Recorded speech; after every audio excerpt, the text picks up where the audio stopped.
But Kemi Badenoch has stepped back into the trans school row, saying that it's wrong to teach children that they can be born in the wrong body. What do you think about that? She's right.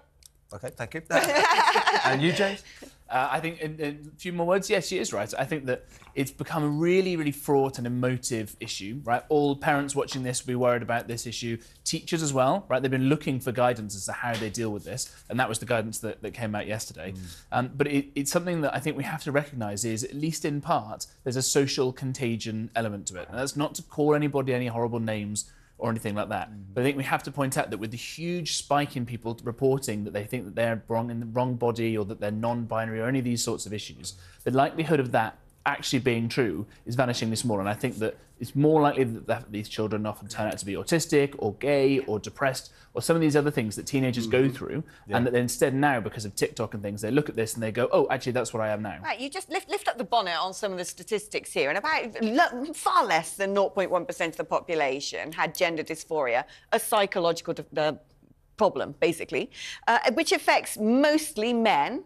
Very rare in women. Now, you shuttle that forward, and you've got some schools where a third of the year are now identifying in a different gender, the vast majority of which are teenage girls. Now, this is medically basically impossible. What's happening? They're going on social media, and they're being told, you've either got to look like a Kardashian, like a little sex doll who's the perfect, most wonderful, objectifiable entity for the male gaze, and basically go, have to suffer all the abuse that you get through that and, pornified society, or you're not good enough, you're not up to scratch, and you think life would be easier if I was just a guy. And if you even think that for one moment, then you're going down a wormhole of algorithms of people saying, well, why don't you bind your breasts? Why don't you, go as far as having mastectomies?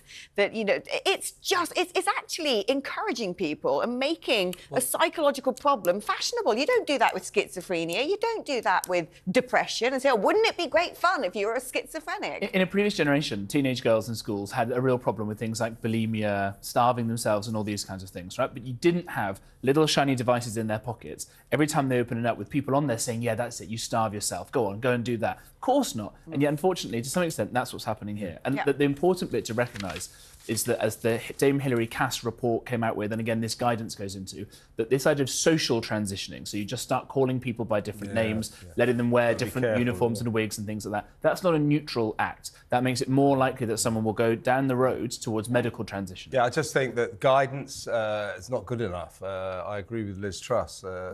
Since so many schools and so many teachers seem determined to encourage kids down this trans path, then we have to bring laws in. It's as simple as that.